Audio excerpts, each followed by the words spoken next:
என்ன விஜய் விஜய் தளபதி விஜய் இல்லனா விஜய் தளபதி இப்படி சொந்தம் கொண்டாடுற கோடிக்கணக்கானவங்களோட அன்பு மாசியும் நம்மளோட இருக்கும்போது, இவங்க எல்லாருமே நம்மளோட நிற்கும் போது எதுக்குங்க இந்த பாசிச பாஜகவோட நேரடி கூட்டணியோ இல்ல மறைமுக கூட்டணியோ உறவு வச்சுக்க?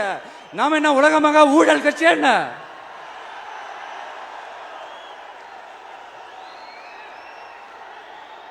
நம்மளை பத்தி சின்னதா ஒரு உண்மை ஒண்ணு சொல்லலாமா? என்னடா இவர் வாயால இப்படி சொல்றாருன்ட்டு யாரும் தவறா நினைச்சுக்க வேணாம். ஏன்னா இது ஒரு விதத்துல ஒரு ஃபேக்டும் கூட. அதனாலதான் நான் சொல்லணும்னு ஆசைப்படுறேன். நம்ம யார் தெரியும்ல?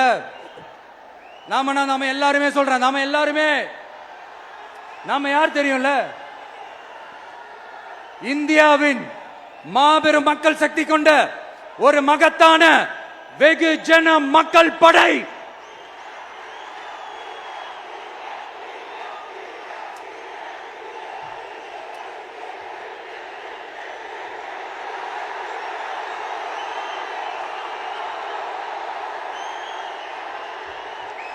அதனால நம்ம தலைமையில நாம் அமைக்க போற இந்த உண்மையான மக்களாட்சிக்கான அச்சாரமாக மாபெரும் மக்கள் சக்தியை அணி அணியாக நம்மளோட திரண்டு நிக்கிறப்போ இந்த அடிமை கூட்டணியில சேர வேண்டிய அவசியம் நமக்கு இருக்குங்க.